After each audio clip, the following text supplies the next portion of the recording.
उपकार काय सांगू आता संतांचे उपकार काय सांगू आता संतांचे उपकार काय सांगू आता संतांचे उपकार काय सांगू आता संतांचे उपकार काय सांगू आता संतांचे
उपकार काय सांगू आता संतांचे उपकार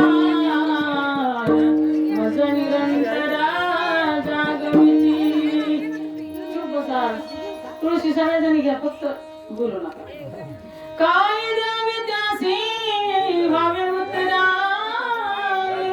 ठेवी तो हा पाणी जीव थोडा सहज बोलणे हित उपदेश करुणी सायास शिकविती तुका म्हणे वत्स भिनवेच्या चित्ती तैसे मला येते सांभाळी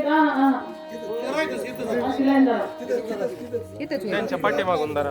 काय द्यावे त्यासी भावे उत्तराई ठेवी तो हा पाणी जीव थोडा विठ्ठल विठ्ठल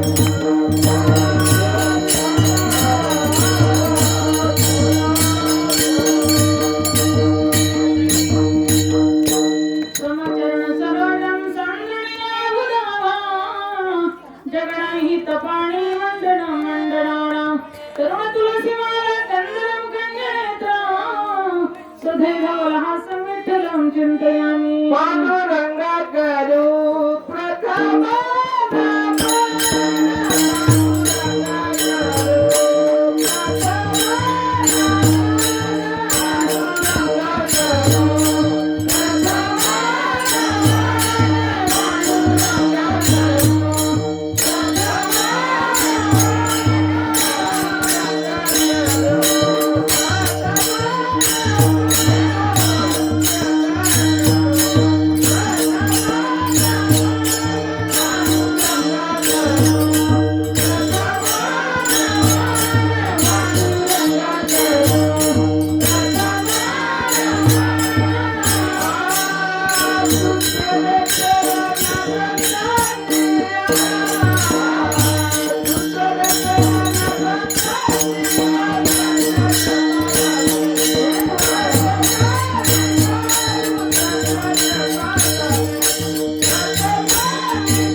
त्याची बंधू श्री चरण श्री गुरूंचे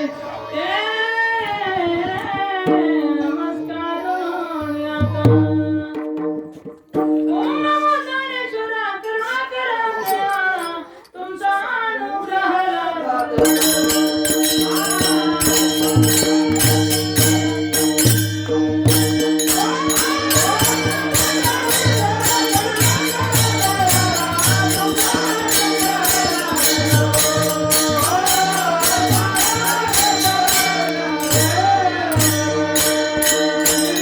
काहीच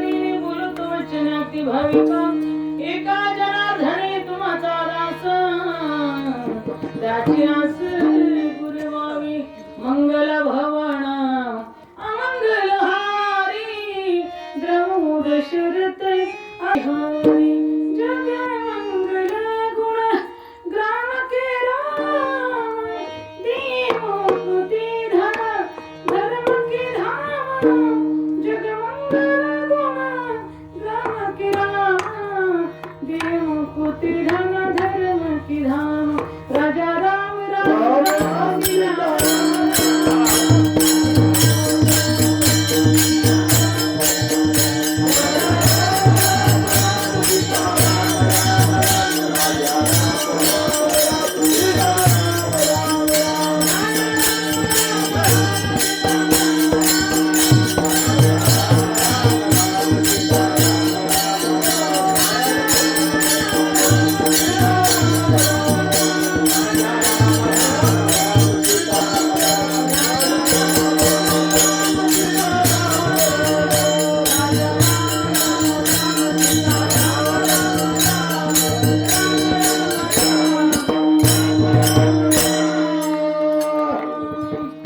राधा मेरी स्वामिनी मैं राधे जी को दासन जन्म जन्म मोहे दिजीव प्रभु तुम्ही चरण को आसन काय सांगू आता संताचे उपकार मज निरंतर जागविते काय जावे त्यासे पावी उतराये ठेवितो हा पायी जीव सोडा प्रस्तुत कीर्तन रूपी सेविकरिता निवडलेला भंग जगमान्य संत मान्य ईश्वर मान्य जगतांचे गुरु चराचरांचे गुरु स्वराज्य निर्मित छत्रपती शिवाजी महाराजांचे गुरु ज्यांनी कधी केला नाही परमार्थ चाळस तेच वंदनीय जगद्गुरु तुकाराम महाराजांनी वाक्य संप्रदायाचे कळस असे कलशस्थानी शोभणारी सन्मान श्री संत जगतवंदनीय जगद्गुरु तुकाराम महाराज यांचा चार चरणाचा सेविकरिता निवडलेला भंग आहे विठ्ठला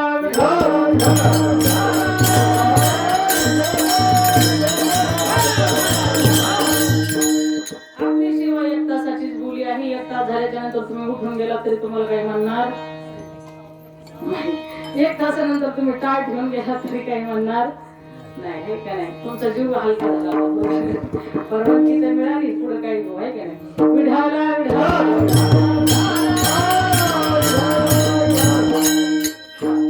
या ठिकाणी वाटचालीचं कीर्तन आहे श्री क्षेत्र ज्ञानेश्वर सेवा संस्थान भोरवाडी ते श्री क्षेत्र आळंदी देवाची जाणारा पायदिंडी सोहळा माऊली महावैष्णव संत श्रेष्ठ ज्ञानोबा यांच्या समाधी सोहळ्यानिमित्त हा दिंडी सोहळा जातोय या ठिकाणी असं आपलं वर्ष 23 वाव आहे पुढच्या वर्षी 24 वाव आहे पुढच्या वर्षी 2 तपपूर्ती सोहळा होत आहे म्हणून पुढच्या वर्षी बहुसंख्येने जास्त हजर राहायचं कारण 2 तपपूर्ती सोहळा करायचा आहे ना आता मला यंदाच पाय दुखायला लागले तर पुढच्या वर्षी काय चालू आहे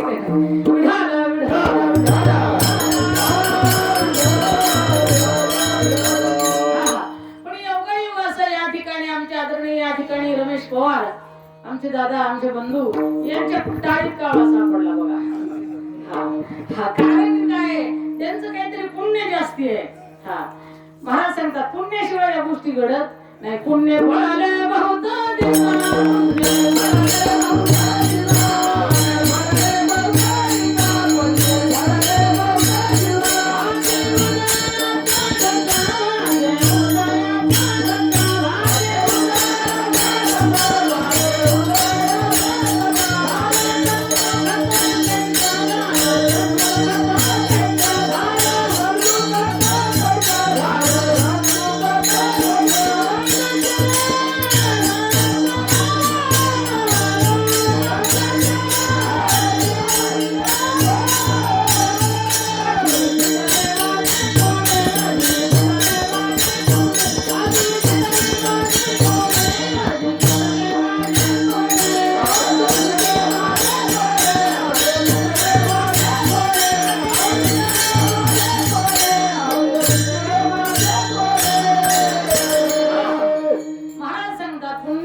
भाग्य उदयाचा ठसा झालो सन्मुख तो कैसा संत चरण पावलो कारण महाराज सांगतात पुण्याशिवाय ह्या गोष्टी घडत नाही संतांचं दर्शन व्हायला सुद्धा पुण्य लागतं वारकऱ्यांचं दर्शन व्हायला सुद्धा पुण्य लागतं आणि स्वतः वारकरी व्हायला कितीतरी पुण्य लागतं खूप पुण्य लागतं म्हणून या ठिकाणी यांचं फार मोठं पुण्य आहे या ठिकाणी पुण्यवंत भावे पुण्यवंत पुण्यवंत भावे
होतं आणि अशा पुण्यवंतांचं नाव घेतलं तरी आपल्याला पुण्य प्राप्त होतं, नाही का नाही?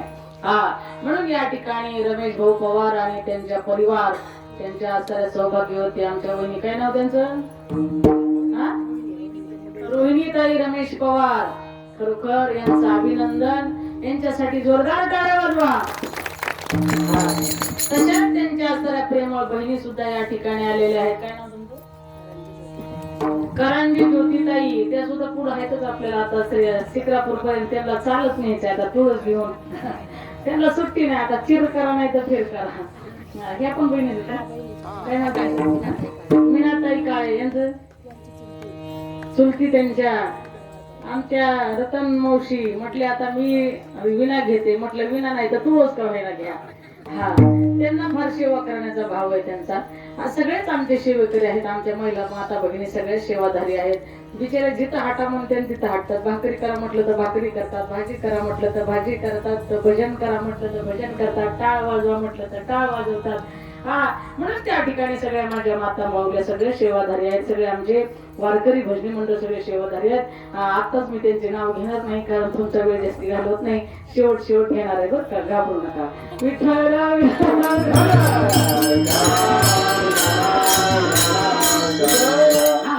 म्हणून यांनी अन्नदान केलं. कारण का, यांच्याकडे योगायोगानं अशी दिंडी आलेली आहे. आपली दिंडी पहिली या ठिकाणी आमचे गुलाबराव नाना यांच्याकडे होते. हा, परंतु आता तिकडे नाश्त्याला जायला 3 किलोमीटर आत जावं लागायचं. मग म्हटलं आम्हाला नको, आम्ही पुढे जाऊ. हा, मग यांनी मग म्हटले तुम्ही तसं करू नका, तुमची सेवा आमच्या पदरात घेतलेली आणि तुमची सोय लावणं आमचं काम आहे. मग रमेश भाऊला त्यांनी फोन केला किंवा त्यांचं कसं कॉन्टॅक्ट झाला असेल तसं झालं. मग मला त्या ठिकाणी आदरणीय महाराजांनी फोन केला. म्हटले आमचे पवार भाऊ आहेत ना, रमेश भाऊ, यांच्याकडे तुमची नाश्त्याची व्यवस्था. 3-4 वर्ष आपण त्यांच्याकडे, बरीच वर्ष त्यांच्याकडे नाश्ता आपण केला. आपण या वर्षी माझं कीर्तन यांनी सप्त्यामध्ये ठेवलं. फार मोठा दिव्य भव्य अशा पद्धतीचा सप्ताह होता आणि सर्व ग्रामस्थांना त्यांनी विनंती केली आमच्या माईसाहेबांची एक तारीख घ्या. मग माझी तारीख घेण्यामध्ये आली. सुंदर असं नियोजन होतं आणि त्या ठिकाणी कीर्तन करून मला नियोजन पाहून फार समाधान वाटलं. आणि या ठिकाणी मग त्यांना आमची चर्चा झालीच होती की तिथं आपला मुक्काम जवळ होता. शिवाजी महाराजांकडे आपण भोजनासाठी होतं. शिवाजी महाराजांची फार धावपळ असायची, त्यांच्या गावातली दिंडी, ती दिंडीतून वापस यायची, पण प्रेम होतं त्यांचं. म्हणून त्या ठिकाणी धावपळ करून त्यांचा मला आता काल पण फोन आलता. म्हटले तुमचं ठरले का नाही इकडं, नाही तर आपल्याकडे या. म्हटलं नाही, आता हे पंक्तीचं इकडंच ठरलंय, मुक्कामाचं इकडंच ठरलंय. मग त्यांना विनंती केली आणि त्यांनी विनंती केल्याच्या नंतर मग म्हटले आता ते महाराज असल्यामुळे ते म्हटले आता मी समजून घेऊ शकतो अडचणी, कारण उद्याचा मुक्काम आपला लांब असल्यामुळे आज हे 5-7-8 किलोमीटर आपण पुढे आलोय बघा. नाही तर आपण 3 वाजता त्यांच्या घरी जात होतो आणि एवढ्या लवकर वारकऱ्यांनी घरी जाऊ नाही का नाही. हा, म्हणून या ठिकाणी नियमातच पाहिजे. कीर्तनकारांनी दुपारात कीर्तनाच्या गावात जाऊ, जरा त्यांनी आतुरतेने वाट पाहिली पाहिजे कृषी घालीत महाराज काय आहे का नाही. हा, मग त्या ठिकाणी अति परिचय झाल्याच्या नंतर आरोग्य होत असते. म्हणून या ठिकाणी आदरणीय मी असताना भाऊंना, रमेश भाऊंना म्हटलं, ते म्हटले काहीच हरकत नाही. मग योगायोग असा आला की दिंडी त्यांच्याकडे नाश्त्यासाठी होती, पण माऊलींची इच्छा त्यांच्यावरती फिरली. ते माऊली म्हटले मुक्कामच करायचे. हा, म्हणजे खरोखर यांच्या टाळीत काळा सापडला. महाराज आता तुम्ही तर बघतात वारकरी माझे सगळे लोक आता सगळे पुढारी सहित आपल्या दिंडीच्या मागे लागतात. महाराज आम्हाला चहाला तरी दिंडी येऊ द्या, नाश्त्याला तरी येऊ द्या, किती विनंती करतात. पण आपल्याकडे वेळ शिल्लक नसल्यामुळं आम्ही त्यांची विनंती नावीला जाणं स्वीकारली नाही. म्हणून त्या ठिकाणी त्यांना आम्ही विनंती केली की कृपया आमचा पुढचा प्रवास जाणून तुम्ही आम्हाला एवढा आग्रह करू नका. म्हणून या ठिकाणी योगायोग असा की आमच्या सगळ्या पवार भाऊ यांच्याकडे दिंडी योगायोगाने या ठिकाणी आलेली आहे आणि सुंदर असं त्यांनी दिंडीचं स्वागत केलेलं आहे. सुंदर अशी भोजनाची व्यवस्था केलेली आहे. त्यांचा परिवार, त्यांच्या बहिणी, त्यांचे बंधू, त्यांचा लहान थोर मंडळी सकाळपासून त्या नियोजनामध्ये आहे. मी मनापासून त्यांना धन्यवाद देते. असाच माऊलींचा आशीर्वाद सदैव तुमच्या पाठीशी राहावं, अशीच वारकऱ्यांची सेवा घडो. पुण्यवंत महाराज सांगतात पुण्य कळले बहुत दिवसा आणि भाग्य उदयाचा ठसा. तुमचं पुण्य आहे, खूप पुण्य आहे, परंतु असं तुमच्यापेक्षा जास्त पुण्य वारकऱ्यांचा आहे. घराघराचा त्याग करून आले रमेश भाऊ सगळे कायमच नाही बघा. आता एकादशी दिवशी सगळेच मला सोडून जाणार आहे ते. म्हणून आमच्या माता भगिनी सुद्धा नातवंड सोडून आल्या. त्यांना सगळ्यांना ध्यान होतं वाटतंय माझी नात रडत असेल, माझी नात आठवण करीत असेल, आई कुठे गेली, आई कुठे गेली, आजी कुठे गेली. काही माता तर रडतातच. ती म्हणतात बाय माझ्या बाबाचं पोरगं होतं ना, येऊनच देत नव्हतं, डोळ्यात टचकन पाणी आलं, 3 दिवस झालं, आज 3 दिवस झालं लेकराचं बोलणं सुद्धा ऐकलं नाही. प्रेम असतं, माया असती. देवी ही सांगुणामयी मम माया दुरतिया माया विघ्ने भ्रमला करी म्हणता मी माझे घरी घेतो संपत्तीचे वारे साचुकारे जाईल. ही माया असते. आता काय तुमची त्यात चुकच नाही ना काही. हा आता मला ती राधा नसली तर करमत नाही, आता काय करावं. मग ती माया असते नाही का नाही, हे प्रेम आहे. म्हणून आता तुमचे असणारे त्या ठिकाणी सगळ्यांचं असणारं प्रेम आपल्या कुटुंबियावरती असतं. आणि तेवढ्यांचा त्याग करून तुम्ही 8 दिवस आलात म्हणजे खरोखर तुमचं सगळ्यांचं मनापासून मी अभिनंदन करते. धन्यवाद. आणि काय असतं सगळे जोड्या आलेत, कुणी जोड्या आलेत, कुणी सिंगल आलेत. 8 दिवस त्याग करणं म्हणजे ते काय सोपं नाही ना. कुणाचा बाजार बुडतोय तर कुणाचं काय बुडतंय.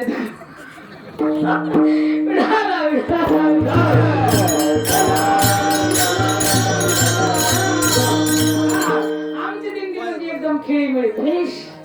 हा लय फ्रेश आमच्या माता भगिनी. खरोखर दिंडीत आल्यामुळे ना त्यांनी 10 दिवस दिंडीमध्ये घालतात ना सगळे वारकरी, तर त्यांचं कमीत कमी 10 वर्ष तरी आयुष्य वाढणार आहे. कारण का एवढं आनंदात हे दिवस झालं, सगळं विसरतात, टेन्शन सगळं विसरतात.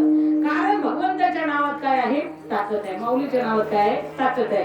म्हणून त्या ठिकाणी ज्ञानदेव म्हणता माया गेली समूळ विलया संत महिमा वर्ण किती निर्जीव चालविली भिंती जडमुड उद्धरिले रेड्यामुखी वेद बोले म्हणे नामयाचा नारा नमना माझे ज्ञानेश्वरा. म्हणून अशा माऊली महावैष्णव ज्ञानोबा आपण शरण चाललेलो आहोत.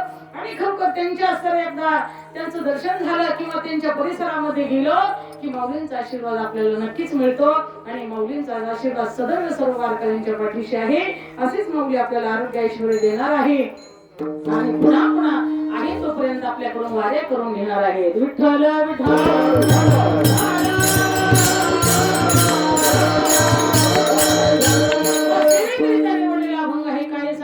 संतांचे उपकार मज निरंतर जागेली काय द्यावी त्याशी व्हावी उतराई ठेवी तो हा पाणी जीव थोडा. महाराज संतांचे किती उपकार असतात, खूप उपकार असतात. जगाच्या कल्याणा संतांच्या विभूती देह कष्टभीती परोपकारी व परोपकारासाठी माझ्या तुकोपर्यंत त्या ठिकाणी 65 लाखाची सावकारकी त्यांची होती. पण एवढा उपकार केला म्हटले नको. सगळे गोरगरीब आहेत, दुष्काळी आटीला द्रविणीला मान स्त्री एकांना न करिता मिली. हा म्हणून महाराज सांगतात त्या ठिकाणी 65 लाखाची सावकारकीच्या वह्या माझ्या तुकोपर्यंत पाण्यामध्ये बुडवल्या आणि सगळ्यांना कर्जमुक्त केलं. विठ्ठला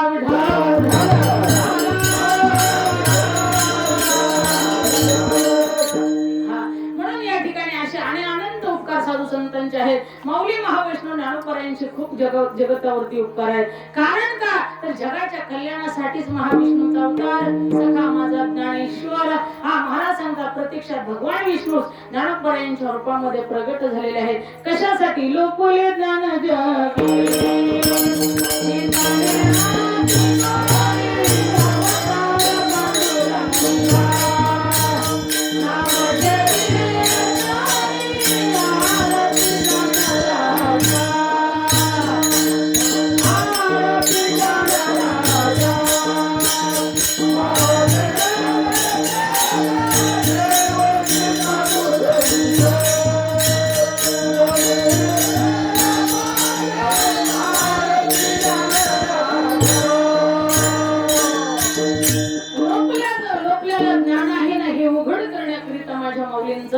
अवतार आहे. प्रगट हे बोली विश्व ब्रह्माची केली राम जनार्दनी चरणी मस्तक ठेविले. 8 तर वाजलेले आहेत. आता 10 मिनिटं घेऊ का?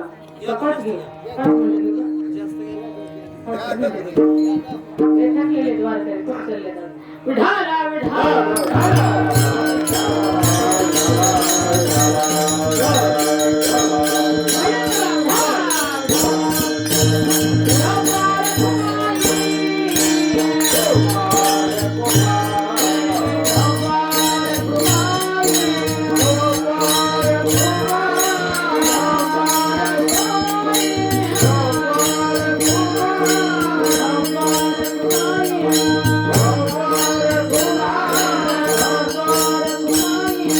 Oh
जगावरती फार उपकार केले आणि कानवरती उपकार केले, रेड्यावरती उपकार केले महाराज. त्या रेड्याची आज समाधी त्या ठिकाणी आळे फाट्याला आहे, त्याचा सुद्धा सप्ताह होतो. म्हणजे बघा, पशुवरती सुद्धा उपकार करण्याची वृत्ती माझ्या ज्ञानोबरायांची आहे. एवढं मोठं अंतकरण त्यांचं आहे. म्हणून महाराज सांगतात, भूतदया गायी पशुचे पालन, ताणुल्या जीवन वडा माझी. गायीचं सुद्धा रक्षण, गायीची सुद्धा सेवा त्या ठिकाणी अनेक अनेक पशुच असतात. त्या ठिकाणी करण्यापेक्षा दुसरे पशु तरी बुद्धिमान असतात.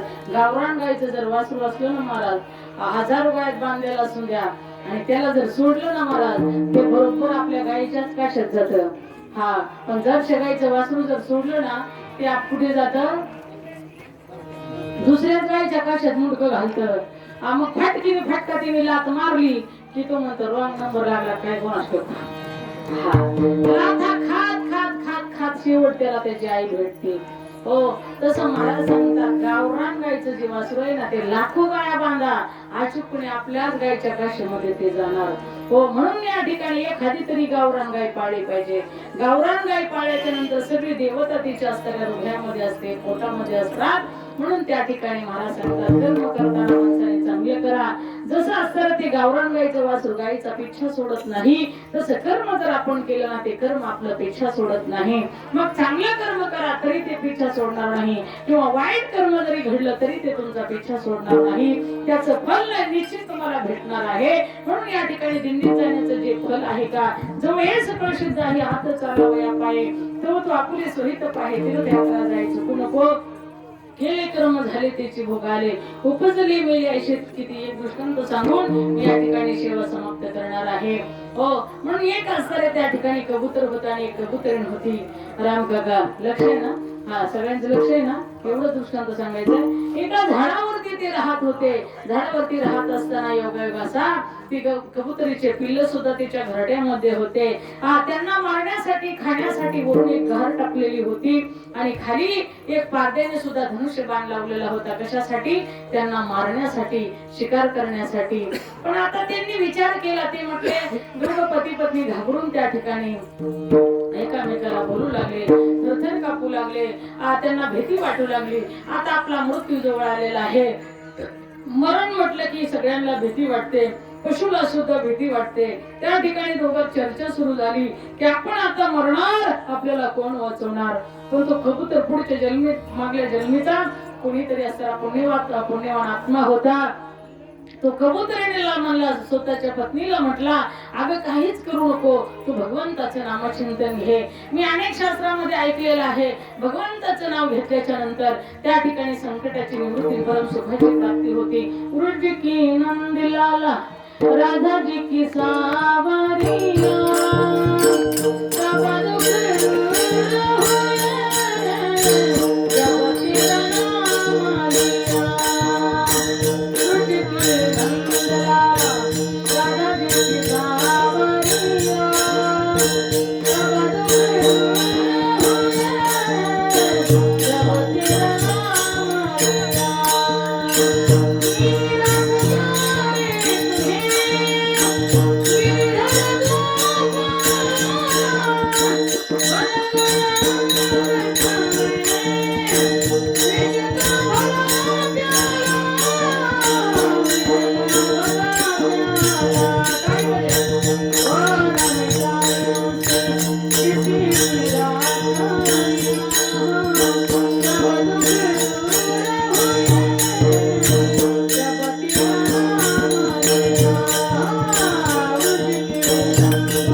काळजी करू नको, मी ऐकलेलं आहे, भागवतामध्ये ऐकलं. उर्ज की नंदलाला राधा जी की सावरिया, सब दुख दूर हुए जब तेरा नाम लिया.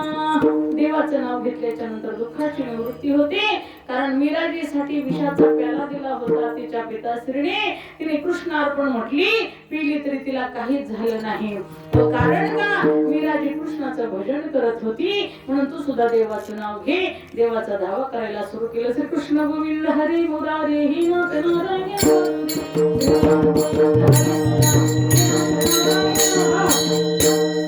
भजन केला योगायोगाचा देव तारी त्याला कोण मारी. देव राखी तया मारील कोण न मोडे काटा हिंडता पण. त्या ठिकाणी योगायोगाचा काळ रूपी सर्पाला आणि त्या ठिकाणी ज्या पारद्याने कबूतर आणि कबुतरणीला मारण्याकरिता बाण लावलेला होता ना धनुष्याला, तो असरा साप आला आणि त्याच्या पायाला दंश केला. आणि दंश केल्याबरोबर ह्याच्या शरीराला कात्रा झाले. लावलेला बाण तसा सुटला असाच वरच्या गाडीला, वरची घार होती ना तिला तो लागला. म्हणजे एका बाणात दोन पक्षी, एका दगडात दोन कामं. अशा पद्धतीने त्या ठिकाणी एका दगडात दोन पक्षी, एका हेलपट्यात दोन कामं. त्याच पद्धतीने त्या ठिकाणी असं जे ज्याला मारायला टपले होते का त्याला देवाने मारलं. आणि जे देवाचा धावा करत होते का त्यांचं देवाने रक्षण केलं. म्हणून या ठिकाणी महाराज म्हणतात, आपण कर्म किती सुंदर करताय तुम्ही. सगळे आमचे वारकरी रात्रंदिवस नामस्मरण घेतायत, 3 वाजताच उठतायत, काकडा म्हणतात, भजन करतायत. हे चांगलं कर्म, चांगल्या कर्माचं फल आपल्याला नक्कीच भेटणार आहे. म्हणून या ठिकाणी मला सांगतात, केली कर्म झाली त्याची भोगाली उपजली मिळायचे किती. हो, म्हणून याच्यासाठी चांगलं करायचं का. म्हणून साधू संत सुद्धा आपल्याला सांगून गेले, बाबा उठा जागी भारी माता स्मरण करा पंढरीनाथा भावी चरण ठेवा माथा सुखवे था जन्माच्या. म्हणून काय सांगू आता संतांचे उपकार मज निरंतर जागविती. साधू संतांनी आपल्यासाठी जन्माला आले. महाराज सांगतात, तुम्ही आम्ही कशासाठी जन्माला येतो? प्रपंच करण्यासाठी. साधू संत जन्माला येतात, अवताराला येतात. तुमच्या आमच्यासाठी भगवंत अवताराला येतो. कुणासाठी? तर संतांसाठी. म्हणून यासाठी महाराज सांगतात, काय सांगू आता संतांचे उपकार मज निरंतर जागविती. असे साधू संतांचे उपकार किती सांगावं. जगाच्या कल्याणा संतांच्या होती ध्येय कष्टविधी परोपकारी. म्हणून माऊलींचं फार मोठं कार्य आहे, माऊलींची फार मोठी ताकद आहे, माऊलींची फार मोठी शक्ती आहे. तसेच या ठिकाणी अनेक संत मालिका पहा तुम्ही. संत सावता बाबांचं जीवन कसं आहे, संत भगवान बाबांचं जीवन कसं आहे, संत वामनभाऊ महाराजांचं जीवन कसं आहे, सगळं काही जगासाठीच आहे. म्हणून या ठिकाणी आपण चाललोय ना माऊलीच्या दर्शनासाठी. झालेलं कीर्तन पुष्प या ठिकाणी माऊली चरणी समर्पित करते. करविली तैसे केली कटकट वाकडे केविट देव जाणे. आखरी पुन्हा कीर्तनाच्या योगाला तर पोटभर सांगून जाईल, टेन्शन घेऊ नका. पुन्हा काही वाटचालीचं कीर्तन आहे, मला जास्ती लांबवता येत नाही. एक विषय लांबवला की तो पूर्ण केल्याशिवाय मध्ये सोडता येत नाही. त्यामुळं इथं जय विठ्ठल करू आपण. धनेश्वरा माऊली